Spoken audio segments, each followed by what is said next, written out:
Hey guys, welcome to a new series every Saturday. Start your weekend off with some original art. So this weekend we will be showcasing all original art and it's just really cool. So what we're going to have first is the John Buscema Silver Surfer number 4 cover recreation Thor and Silver Surfer original art about 1998. So we have this Silver Surfer number 4, an iconic cover, many people's favorites. John Buscema art. Again, this is a recreation. I believe this was inked by Sal Buscema, and this is a lot of people's favorite Silver Surfer cover, a lot of people's favorite Thor cover. This is very nice. That's supposed to be the Rainbow Bridge. When it's inked, you can really tell. His most popular Marvel comic, and that's arguably, and just really great. It's signed in the bottom right, so. Let's see, right there, John Buscema.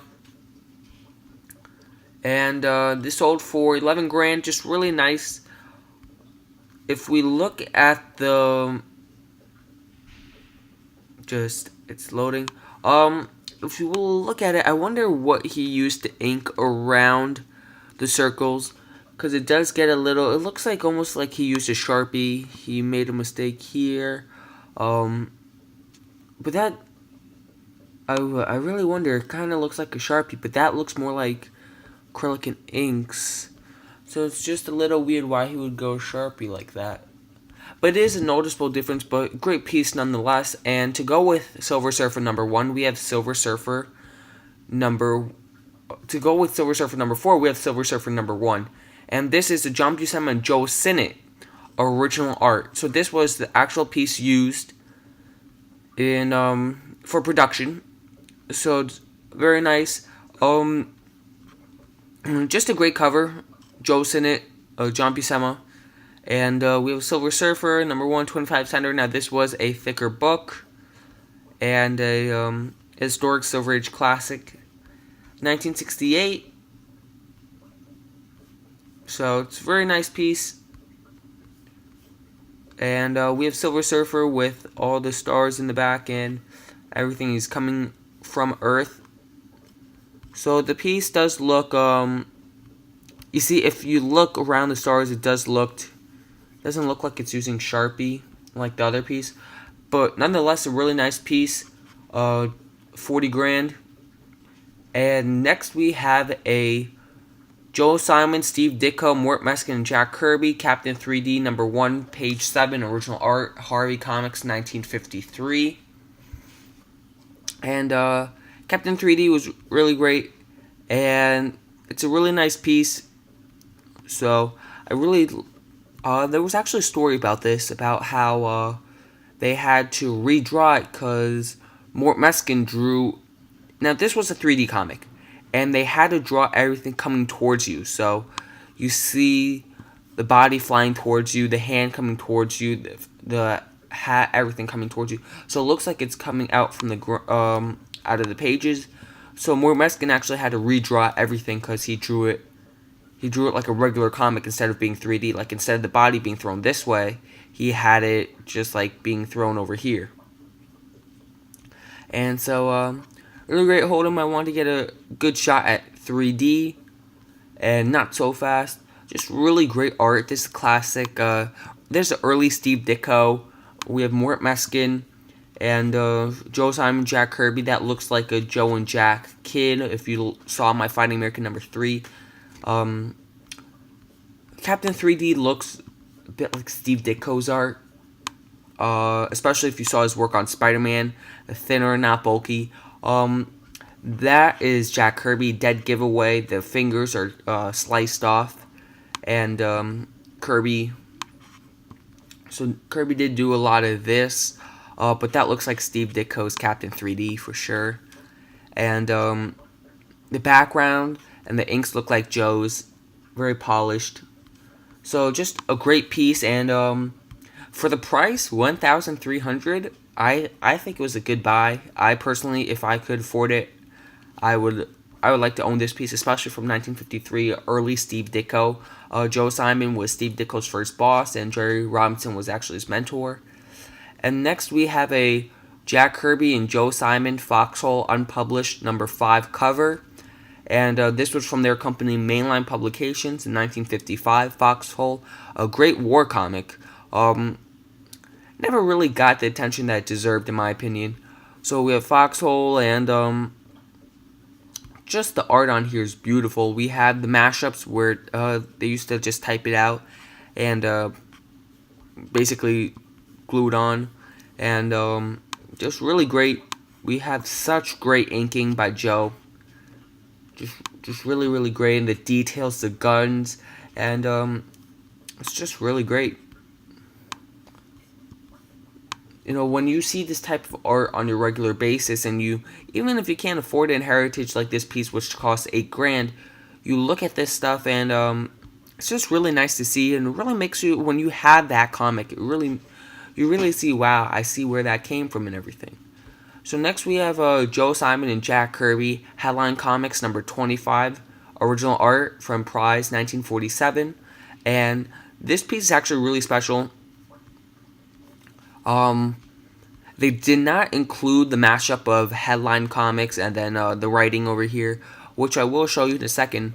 But if you just read what it's saying, so it said to Dave Wigrisky, I probably said that name wrong, I'm really bad with names. Best wishes and good luck, Joe Simon, Jack Kirby. And just what that says, we look at the art, we have the guy who's, later when they add the coloring you'll see, and the gun with the smoke coming out of it.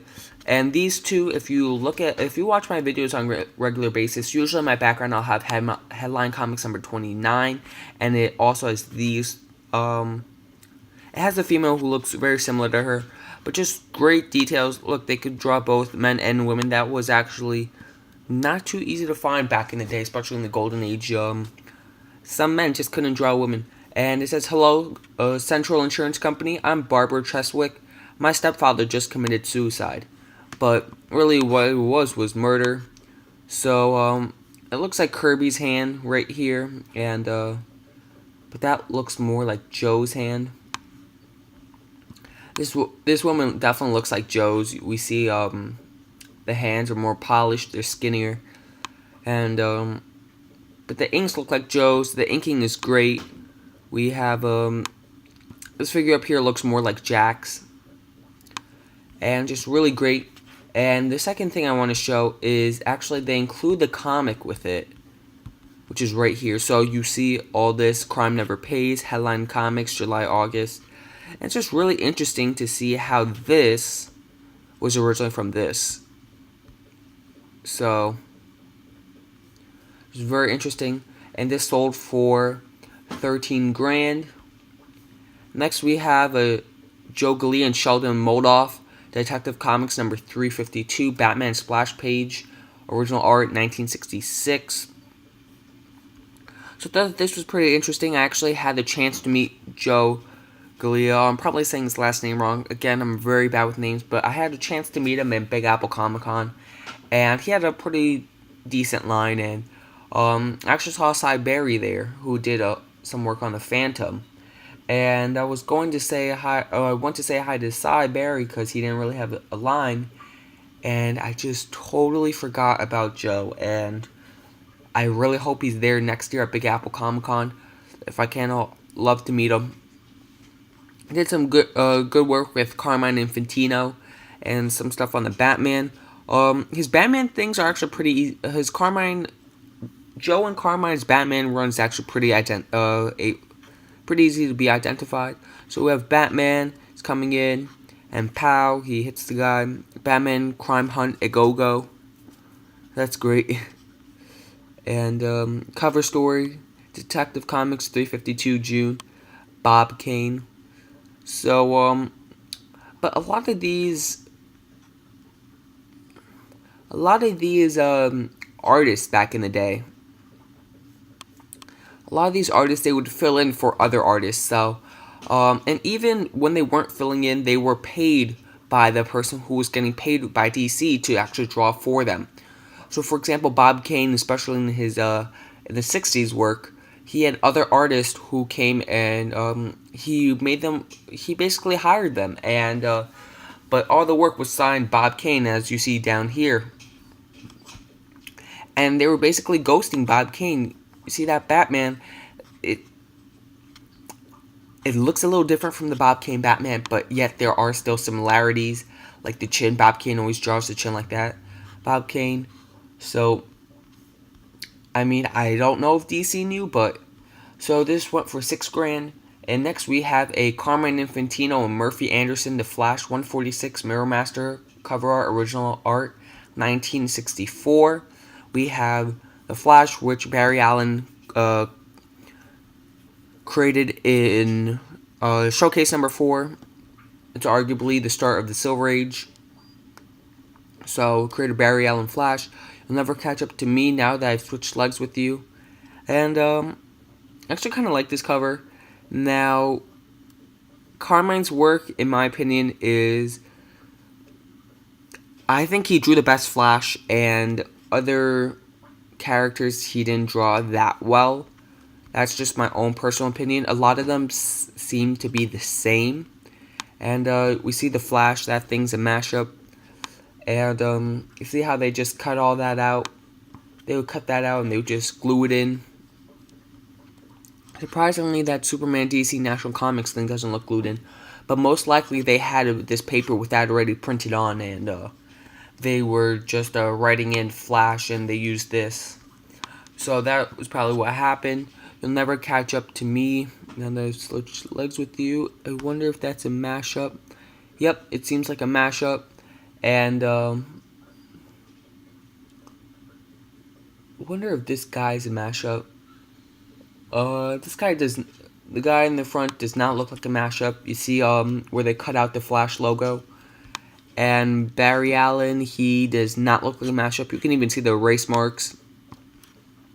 So they have the bank, and I really like how the skyline continues down to really show some distance, and the inking, just really nice. And featuring the Mirror Master's master stroke, so really nice. I wonder what bill he's stealing.